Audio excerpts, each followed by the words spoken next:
Capítulo 14. Hemos hallado al Mesías.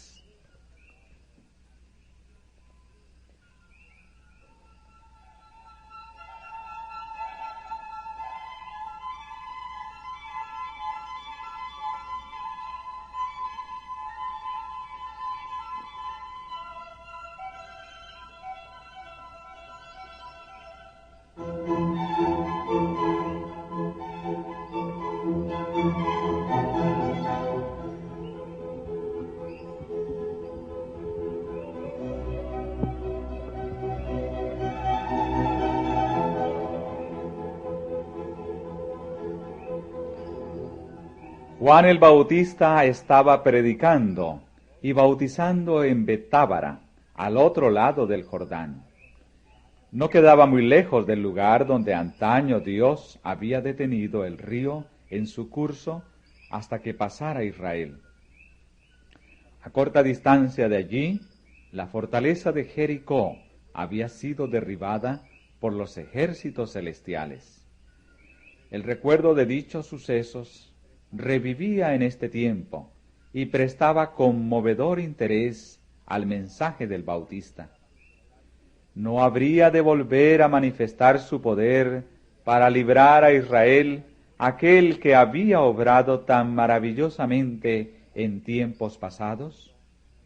Tal era el pensamiento que conmovía el corazón de la gente que diariamente se agolpaba a orillas del Jordán.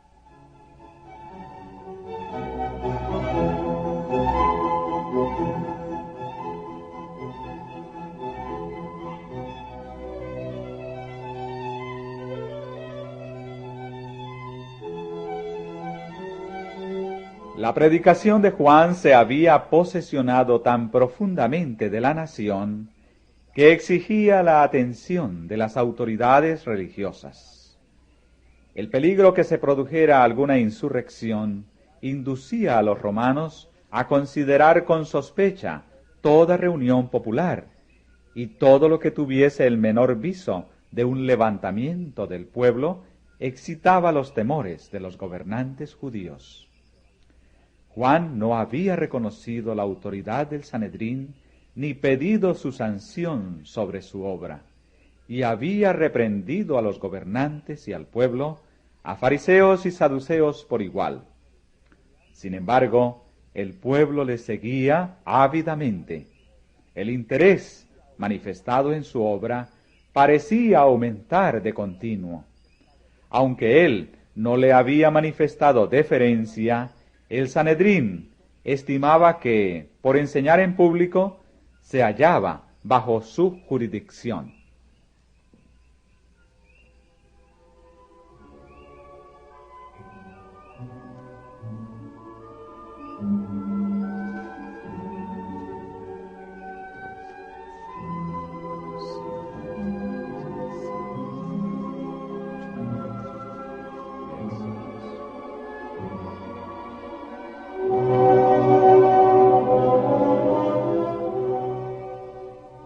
Ese cuerpo estaba compuesto de miembros elegidos del sacerdocio y de entre los principales gobernantes y maestros de la nación.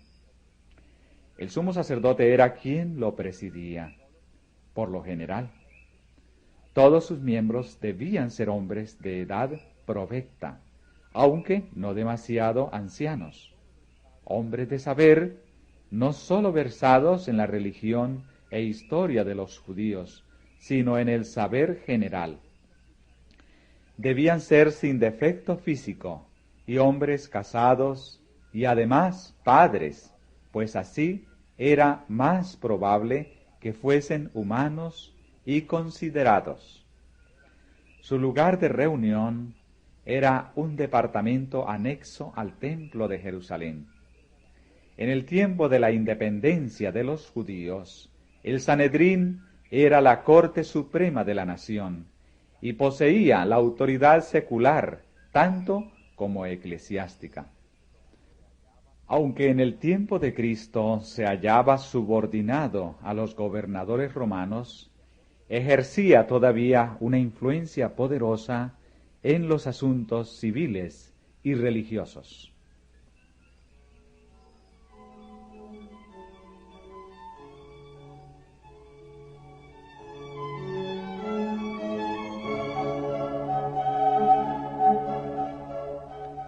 Era difícil para el Sanedrín postergar la invitación de la obra de Juan.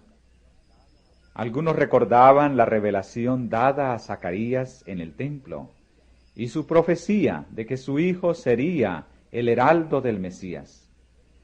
En los tumultos y cambios de 30 años, estas cosas habían sido en gran parte olvidadas. Ahora la conmoción ocasionada por el ministerio de Juan las atraía a la memoria de la gente.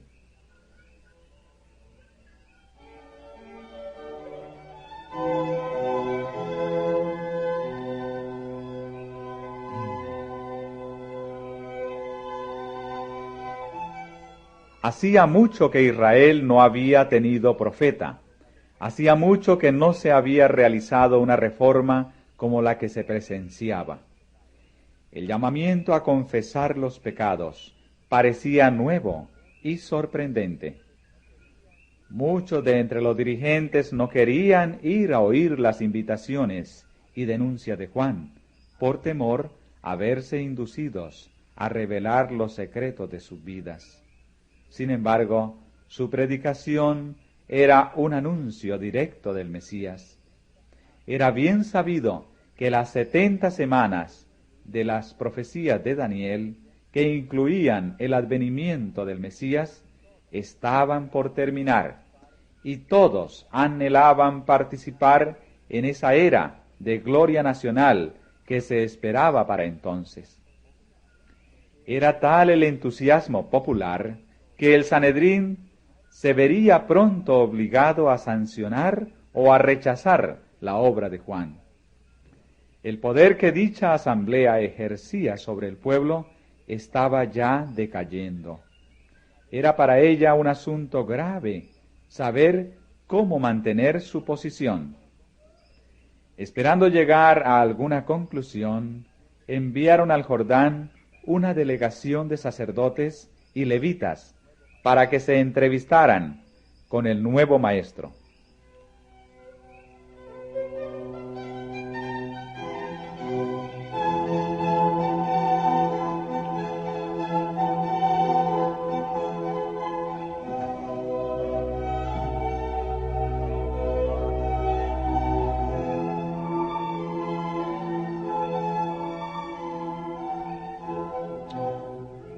Cuando los delegados llegaron, había una multitud congregada que escuchaba sus palabras.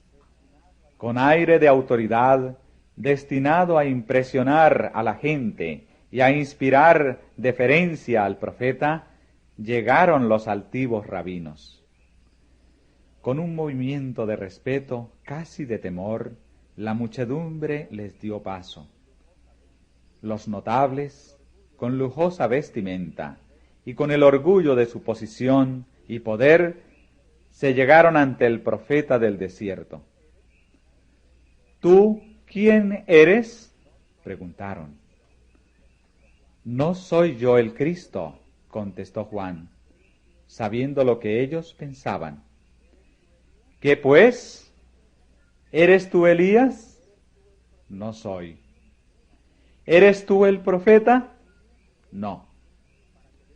Pues ¿quién eres para que demos respuesta a los que nos enviaron? ¿Qué dices de ti mismo? Yo soy la voz del que clama en el desierto. Enderezad el camino del Señor, como dijo Isaías, profeta.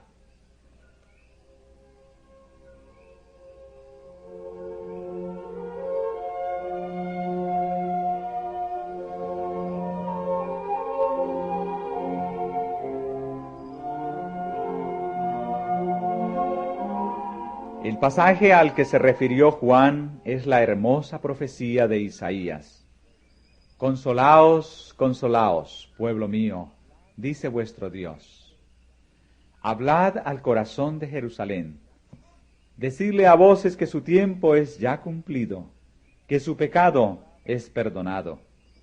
Voz que clama en el desierto, barred camino a Jehová, enderezad calzada en la soledad a nuestro Dios.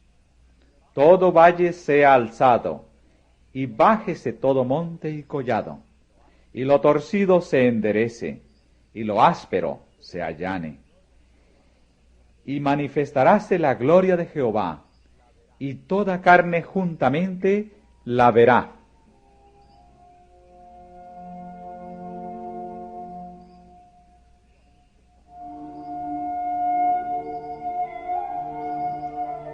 Antiguamente, cuando un rey viajaba por las comarcas menos frecuentadas de sus dominios, se enviaba delante del carro real a un grupo de hombres para que aplanase los lugares escabrosos y llenase los baches, a fin de que el rey pudiese viajar con seguridad y sin molestia.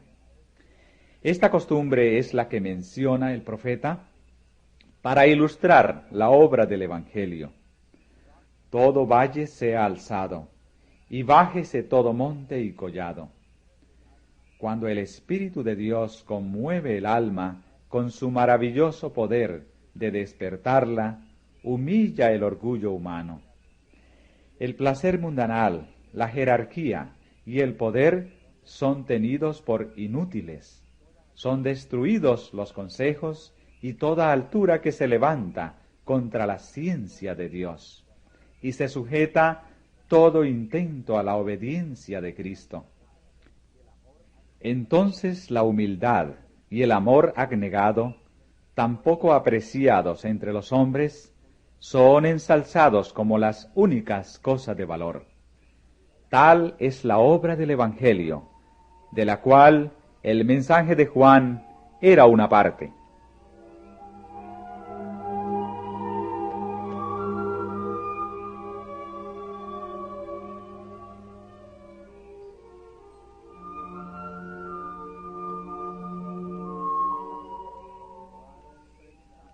Los rabinos continuaron preguntando: ¿por qué pues bautizas si tú no eres el Cristo, ni Elías, ni el profeta? Las palabras del profeta se referían a Moisés. Los judíos se habían inclinado a creer que Moisés sería resucitado de los muertos y llevado al cielo. No sabían que ya había sido resucitado. Cuando el Bautista inició su ministerio, muchos pensaron que tal vez fuese el profeta Moisés resucitado, porque parecía tener un conocimiento cabal de las profecías y de la historia de Israel.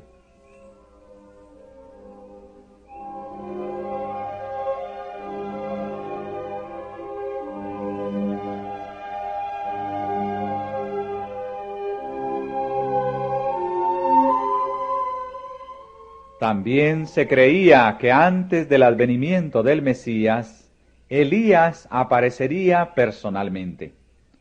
Juan salió al cruce de esta expectación con su negativa, pero sus palabras tenían un significado más profundo. Jesús dijo después, refiriéndose a Juan: y si queréis recibirlo, este es Elías, el que había de venir. Juan vino con el espíritu y poder de Elías, para hacer una obra como la que había hecho Elías.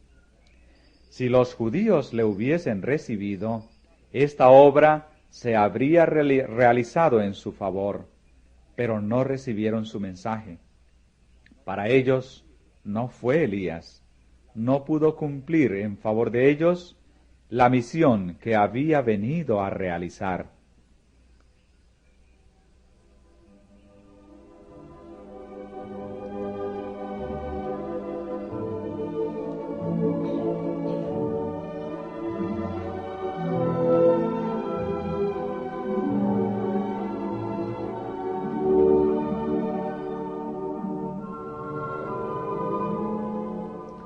Muchos de los que estaban reunidos al lado del Jordán habían estado presentes en ocasión del bautismo de Jesús.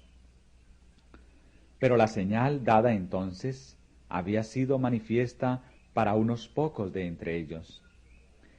Durante los meses precedentes, durante el ministerio del Bautista, muchos se habían negado a escuchar el llamamiento al arrepentimiento. Así habían endurecido su corazón y oscurecido su entendimiento. Cuando el cielo dio testimonio a Jesús en ocasión de su bautismo, no lo percibieron. Los ojos que nunca se habían vuelto con fe hacia el invisible, no vieron la revelación de la gloria de Dios. Los oídos que nunca habían escuchado su voz, no oyeron las palabras del testimonio. Así sucede ahora. Con frecuencia, la presencia de Cristo y de los ángeles ministradores se manifiesta en las asambleas del pueblo. Y sin embargo, muchos no lo saben. No disciernen nada insólito, pero la presencia del Salvador se revela a algunos. La paz y el gozo animan su corazón. Son consolados, estimulados y bendecidos.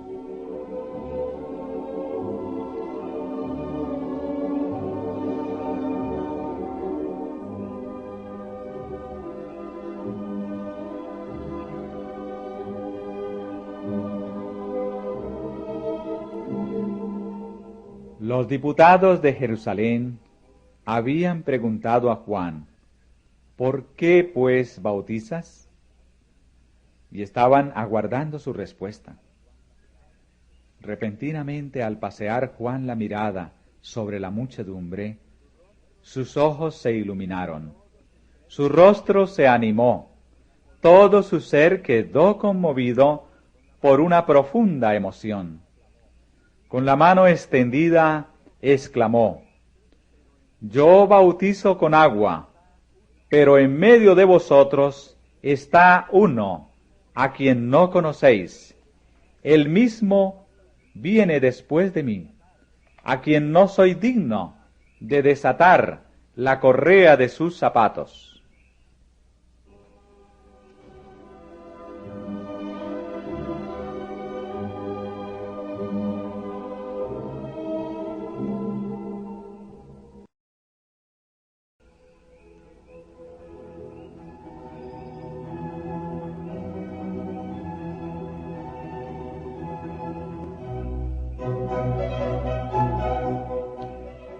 El mensaje que debía ser llevado al Sanedrín era claro e inequívoco.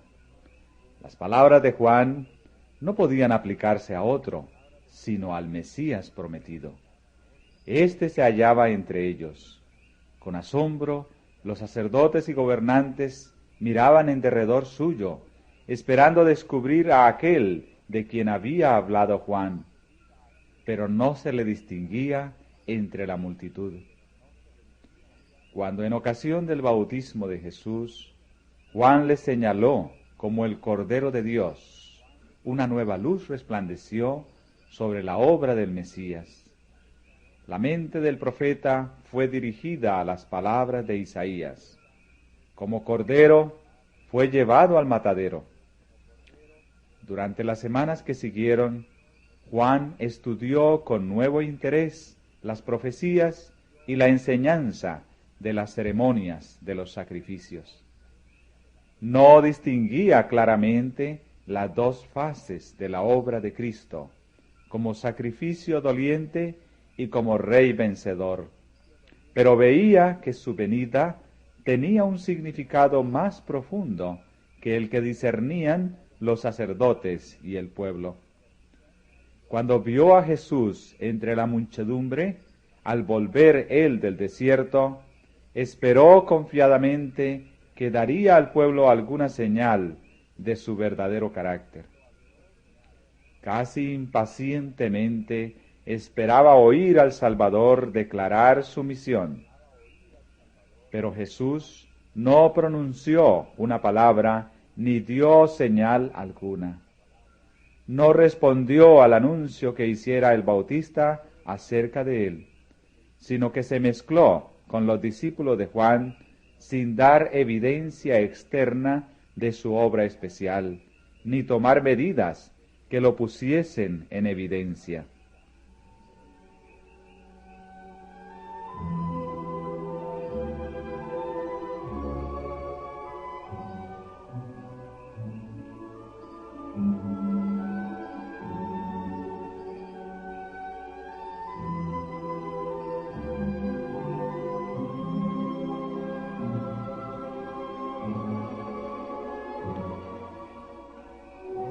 Al día siguiente, Juan vio venir a Jesús, con la luz de la gloria de Dios descansando sobre él. El profeta extendió las manos diciendo: He aquí el Cordero de Dios, que quita el pecado del mundo. Este es del que dije: Tras mí viene un varón, el cual es antes de mí, y yo no le conocía. Mas para que fuese manifestado a Israel, por eso vine yo bautizando con agua. Vi al Espíritu que descendía del cielo como paloma, y reposó sobre él, y yo no le conocía.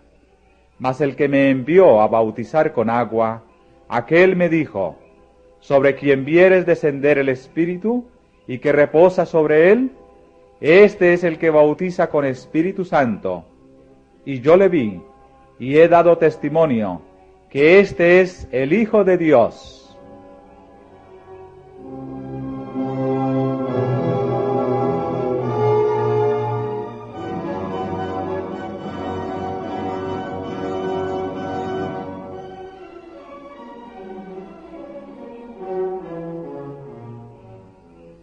¿Era este el Cristo? Con reverencia y asombro el pueblo miró a aquel que acababa de ser declarado Hijo de Dios. Todos habían sido profundamente conmovidos por las palabras de Juan. Les había hablado en el nombre de Dios. Le habían escuchado día tras día mientras reprendía sus pecados, y diariamente se había fortalecido en ellos la convicción de que era enviado del cielo. Pero ¿quién era este mayor que Juan el Bautista? En su porte e indumentaria nada indicaba que fuese de alta jerarquía.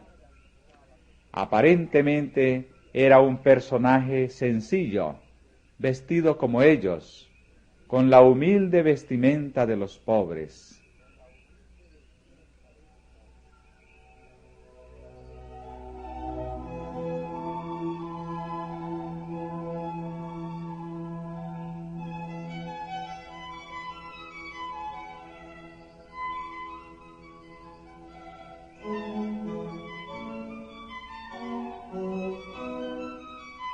Había entre la multitud algunos de los que en ocasión del bautismo de Cristo habían contemplado la gloria divina y oído la voz de Dios.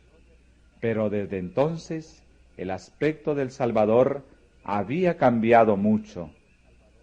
En ocasión de su bautismo habían visto su rostro transfigurado por la luz del cielo. Ahora, pálido, cansado y demacrado, fue reconocido únicamente por el profeta Juan.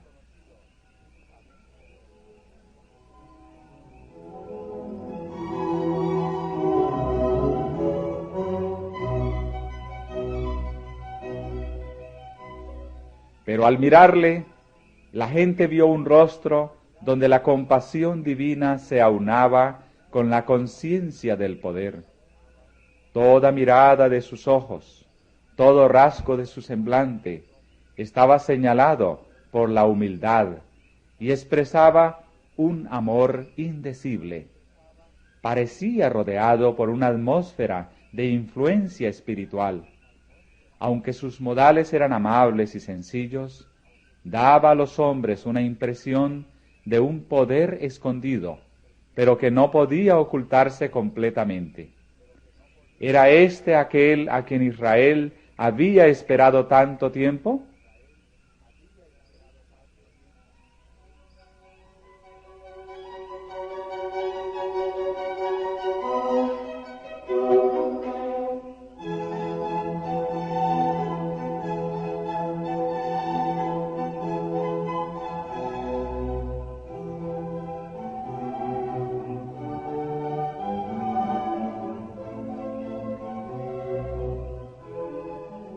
Jesús vino con pobreza y humillación, a fin de ser tanto nuestro ejemplo como nuestro Redentor.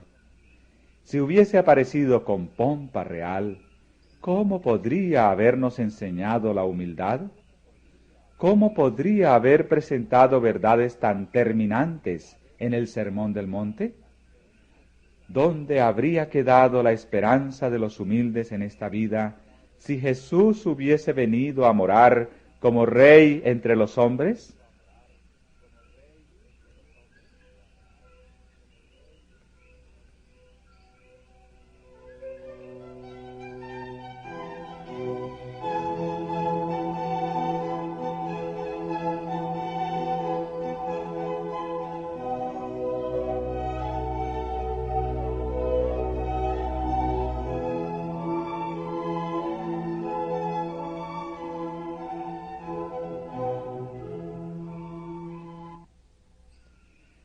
Sin embargo, para la multitud parecía imposible que el ser designado por Juan estuviese asociado con sus sublimes esperanzas.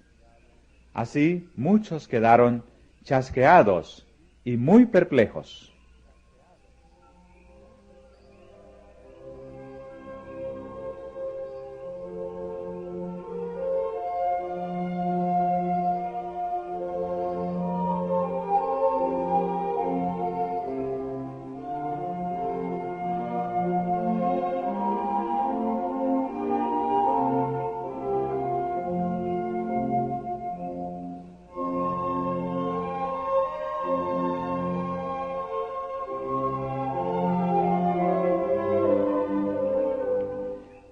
Las palabras que los sacerdotes y rabinos tanto deseaban oír, a saber, que Jesús restauraría ahora el reino de Israel, no habían sido pronunciadas. Tal rey habían estado esperando y por él velaban. Y a un rey tal estaban dispuestos a recibir. Pero no querían aceptar a uno que tratase de establecer en sus corazones un reino de justicia y de paz.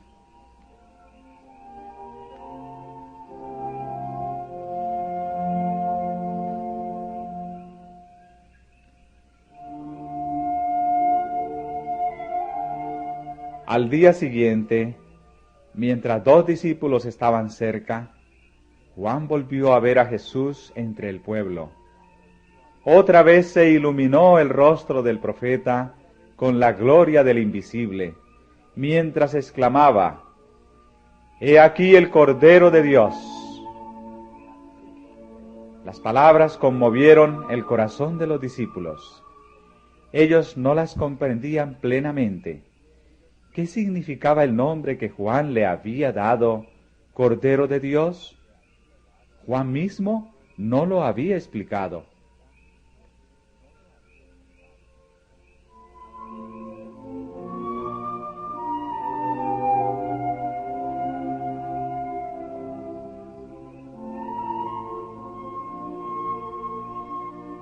Dejando a Juan, se fueron en pos de Jesús.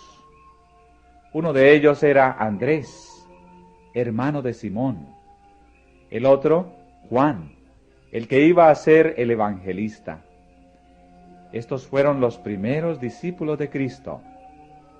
Movidos por un impulso irresistible, siguieron a Jesús, ansiosos de hablar con él, aunque asombrados y en silencio, abrumados por el significado del pensamiento. ¿Es este el Mesías?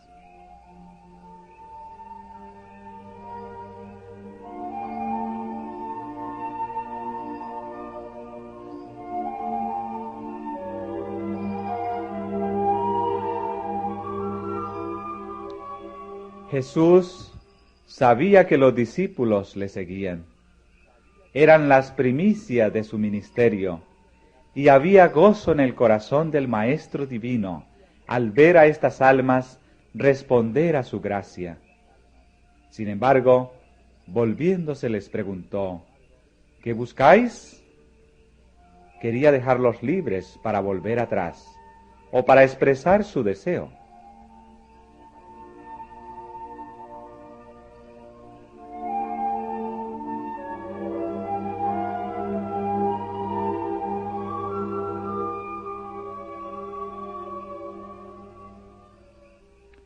Ellos eran conscientes de un solo propósito.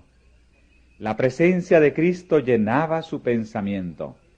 Exclamaron: «Rabí, ¿dónde moras?».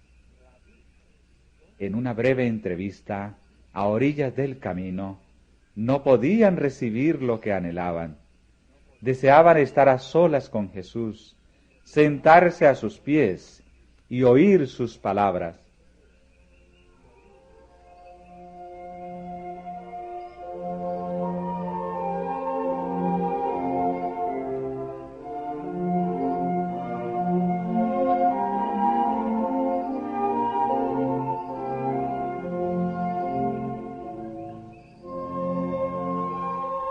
Díceles: «Venid y ved». Vinieron y vieron dónde moraba, y quedáronse con él aquel día.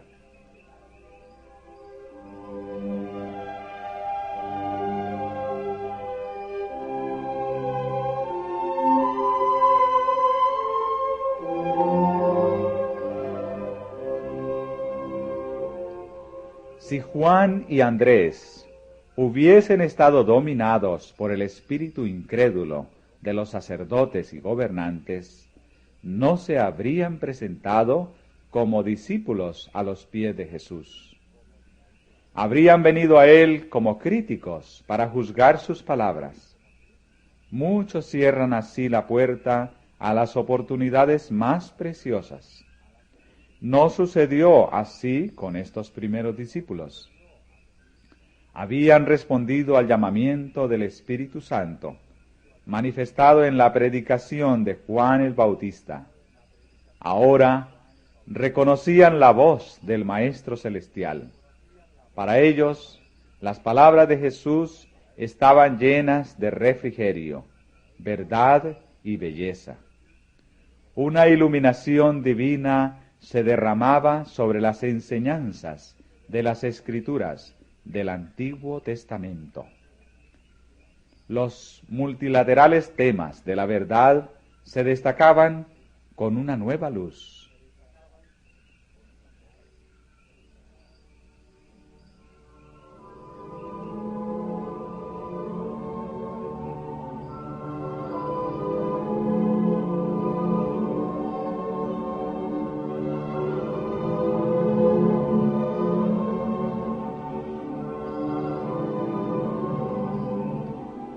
Es la contrición, la fe y el amor lo que habilita al alma para recibir sabiduría del cielo. La fe, obrando por el amor, es la llave del conocimiento, y todo aquel que ama conoce a Dios.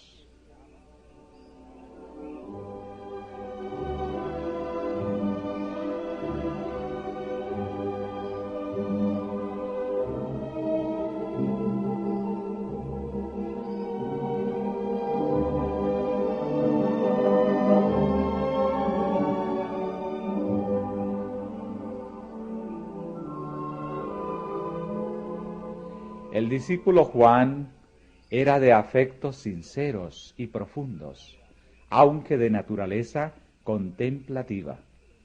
Había empezado a discernir la gloria de Cristo, no la pompa mundanal, ni el poder que se le había enseñado a esperar, sino la gloria como del unigénito del Padre, lleno de gracia y de verdad. Estaba absorto en la contemplación del maravilloso tema.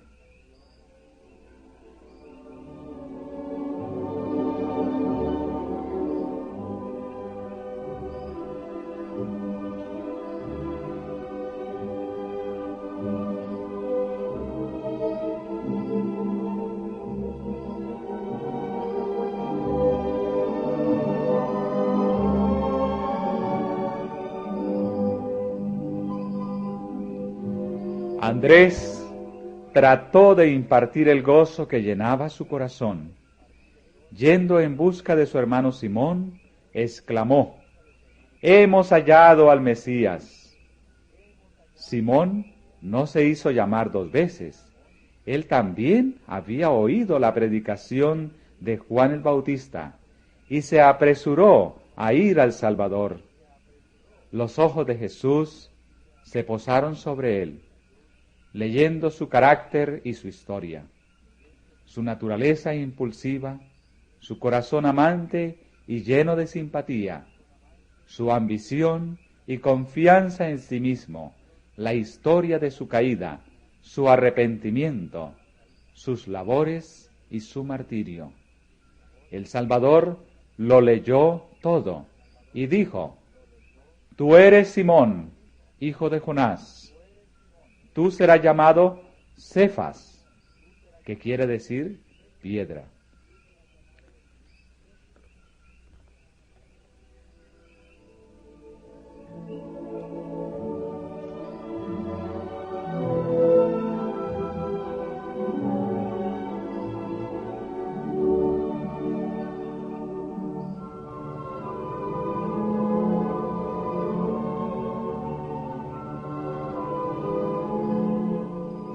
El día siguiente quiso Jesús ir a Galilea, y allí halla a Felipe, al cual dijo: Sígueme. Felipe obedeció al mandato, y enseguida se puso también a trabajar para Cristo.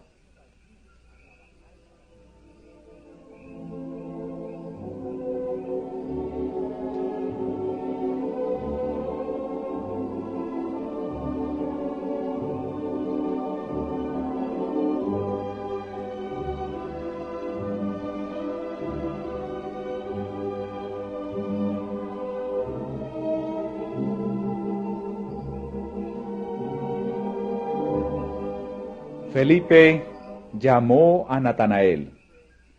Este último había estado entre la muchedumbre cuando el Bautista señaló a Jesús como el Cordero de Dios.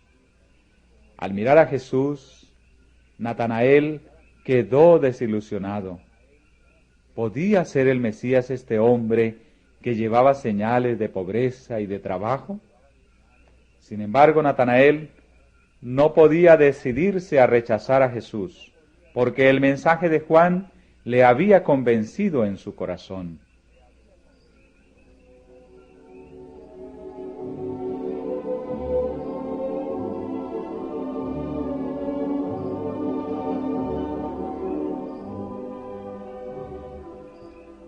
Cuando Felipe lo llamó, Natanael se había retirado a un tranquilo huerto para meditar sobre el anuncio de Juan y las profecías concernientes al Mesías.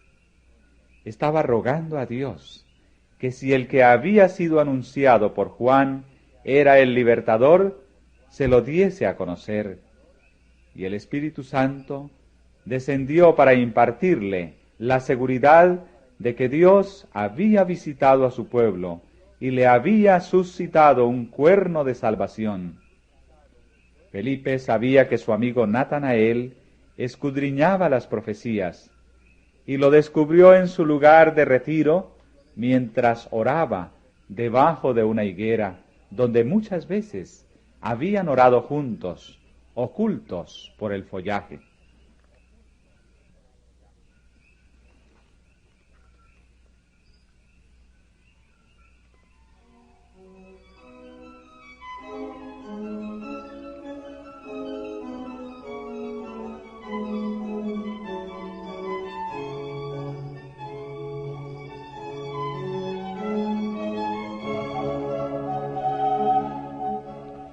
El mensaje: hemos hallado a aquel de quien escribió Moisés en la ley y los profetas, pareció a Natanael una respuesta directa a su oración. Pero la fe de Felipe era aún vacilante. Añadió con cierta duda: Jesús, el hijo de José de Nazaret. Los prejuicios volvieron a levantarse en el corazón de Natanael y exclamó: ¿De Nazaret puede haber algo de bueno?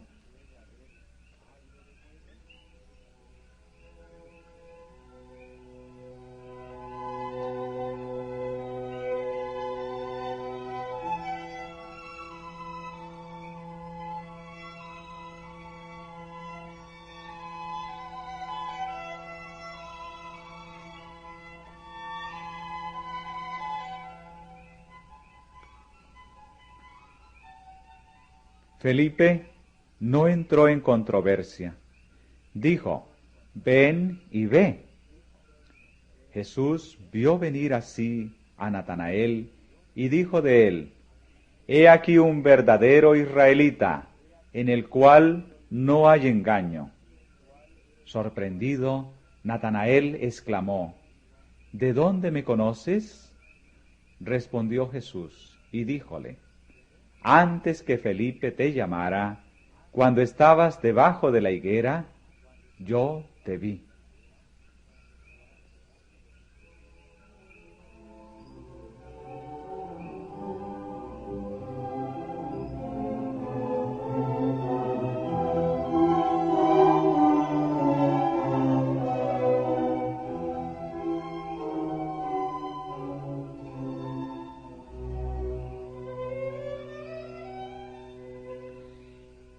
Esto fue suficiente. El Espíritu Divino que había dado testimonio a Natanael en su oración solitaria debajo de la higuera, le habló ahora en las palabras de Jesús. Aunque presa de la duda y cediendo en algo al prejuicio, Natanael había venido a Cristo con un sincero deseo de oír la verdad, y ahora su deseo estaba satisfecho. Su fe superó a la de aquel que le había traído a Jesús. Respondió y dijo: Rabí, tú eres el Hijo de Dios, tú eres el Rey de Israel.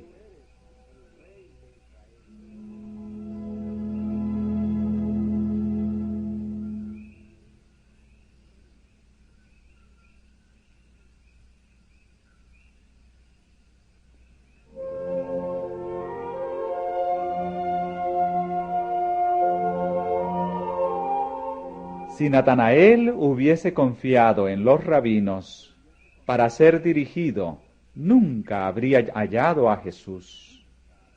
Viendo y juzgando por sí mismo, fue como llegó a ser discípulo. Así sucede hoy día en el caso de muchos, a quienes los prejuicios apartan de lo bueno. Cuán diferentes serían los resultados si ellos quisieran venir y ver.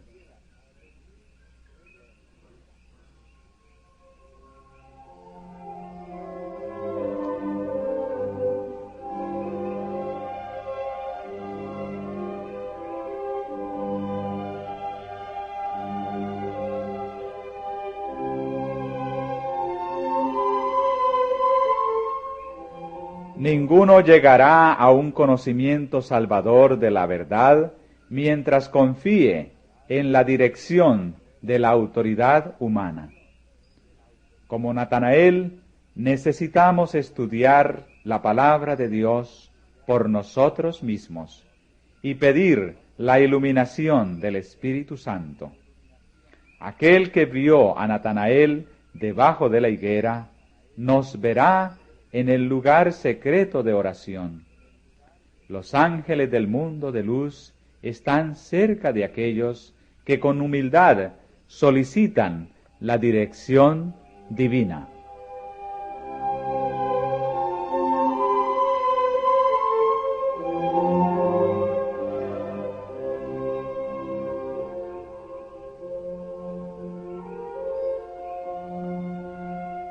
Con el llamamiento de Juan, Andrés, Simón, Felipe y Natanael, empezó la fundación de la Iglesia cristiana. Juan dirigió a 2 de sus discípulos a Cristo. Entonces uno de estos, Andrés, halló a su hermano y lo llevó al Salvador. Luego Felipe fue llamado y buscó a Natanael. Estos ejemplos deben enseñarnos la importancia del esfuerzo personal de dirigir llamamientos directos a nuestros parientes, amigos y vecinos.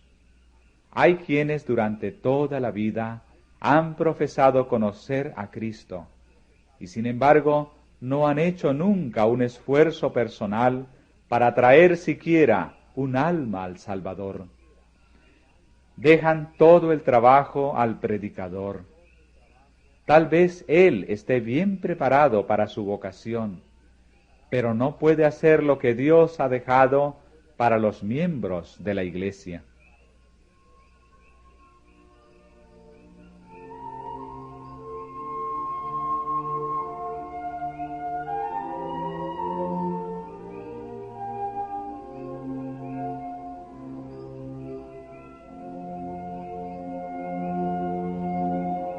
Son muchos los que necesitan el ministerio de corazones cristianos amantes. Muchos han descendido a la ruina cuando podrían haber sido salvos, si sus vecinos, hombres y mujeres comunes, hubiesen hecho algún esfuerzo personal en su favor. Muchos están aguardando a que se les hable personalmente. En la familia misma, en el vecindario, en el pueblo en que vivimos, hay para nosotros trabajo que debemos hacer como misioneros de Cristo. Si somos creyentes, esta obra será nuestro deleite. Apenas se han convertido uno cuando nace en él el deseo de dar a conocer a otros cuán precioso amigo ha hallado en Jesús. La verdad salvadora y santificadora no puede quedar encerrada en su corazón.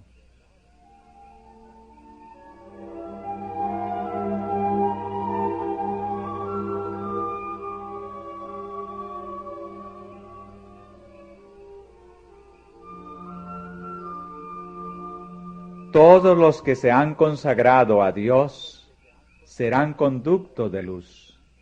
Dios los hace agentes suyos para comunicar a otros las riquezas de su gracia. Su promesa es: y daré a ellas y a los alrededores de mi collado bendición, y haré descender la lluvia en su tiempo. Lluvias de bendición serán.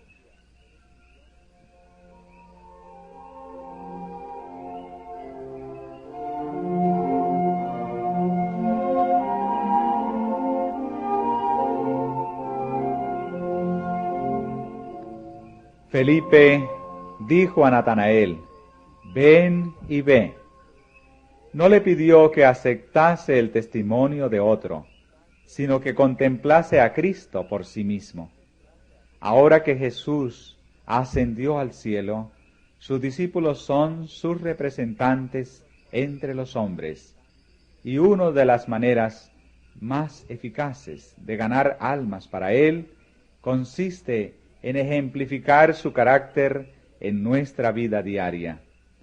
Nuestra influencia sobre los demás no depende tanto de lo que decimos como de lo que somos.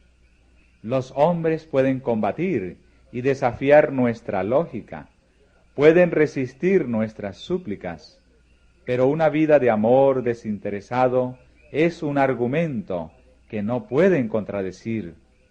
Una vida consecuente, caracterizada por la mansedumbre de Cristo, es un poder en el mundo.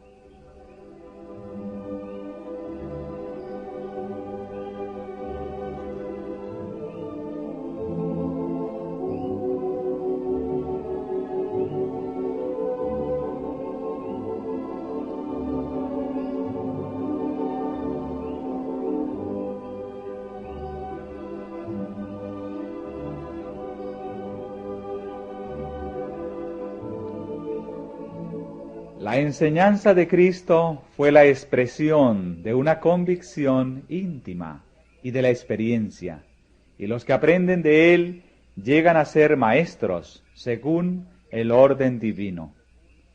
La palabra de Dios, pronunciada por aquel que haya sido santificado por ella, tiene un poder vivificador que la hace atrayente para los oyentes y los convence de que es una realidad viviente. Cuando uno ha recibido la verdad con amor, lo hará manifiesto en la persuasión de sus modales y el tono de su voz. Dará a conocer lo que él mismo oyó vio y tocó de la palabra de vida, para que otros tengan comunión con Él por el conocimiento de Cristo.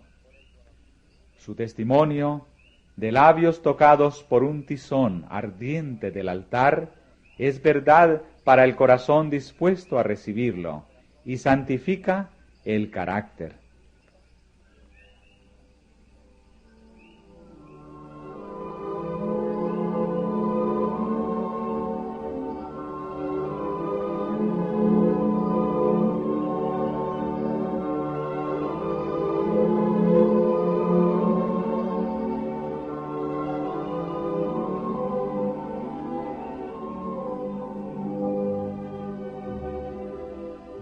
Y el que procura dar la luz a otros, será él mismo bendecido.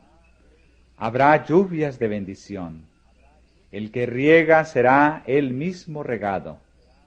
Dios podría haber alcanzado su objeto de salvar a los pecadores sin nuestra ayuda, pero a fin de que podamos desarrollar un carácter como el de Cristo, debemos participar en su obra. A fin de entrar en su gozo, el gozo de ver almas redimidas por su sacrificio, debemos participar de sus labores en favor de su redención.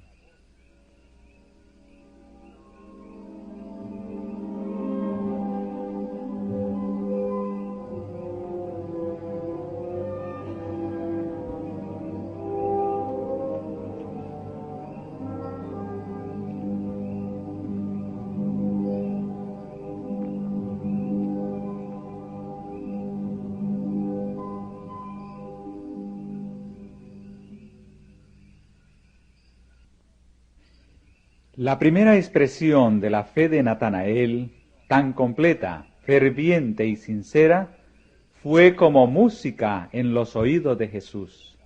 Y él respondió y le dijo: porque te dije, te vi debajo de la higuera, ¿crees? Cosas mayores que estas verás.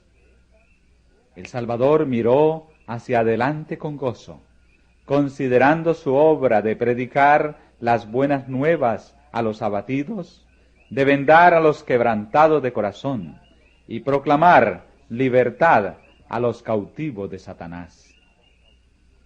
Al pensar en las preciosas bendiciones que había traído a los hombres, Jesús añadió: de cierto os digo, de aquí adelante veréis el cielo abierto y los ángeles de Dios que suben y descienden sobre el Hijo del Hombre.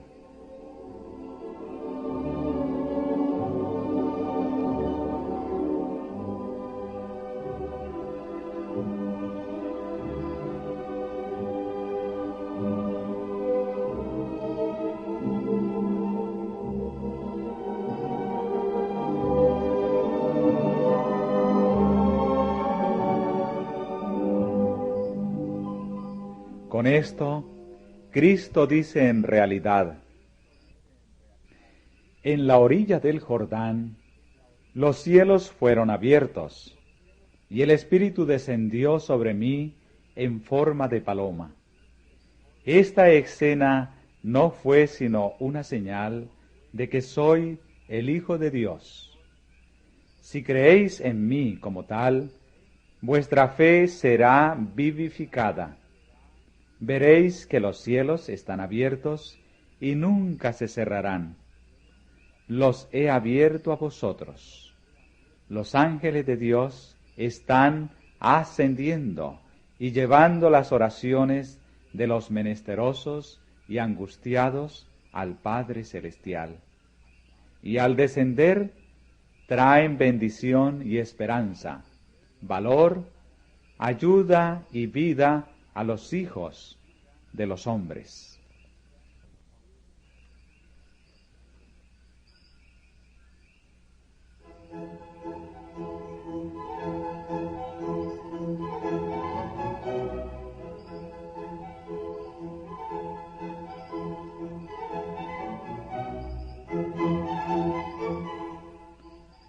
Los ángeles de Dios pasan siempre de la tierra al cielo y del cielo a la tierra. Los milagros de Cristo en favor de los afligidos y dolientes fueron realizados por el poder de Dios mediante el ministerio de los ángeles. Y es por medio de Cristo, por el ministerio de sus mensajeros celestiales, como nos llega toda bendición de Dios. Al revestirse de la humanidad, nuestro Salvador une sus intereses con los de los caídos hijos e hijas de Adán, mientras que por su divinidad se aferra al trono de Dios, y así es Cristo el medio de comunicación de los hombres con Dios y de Dios con los hombres.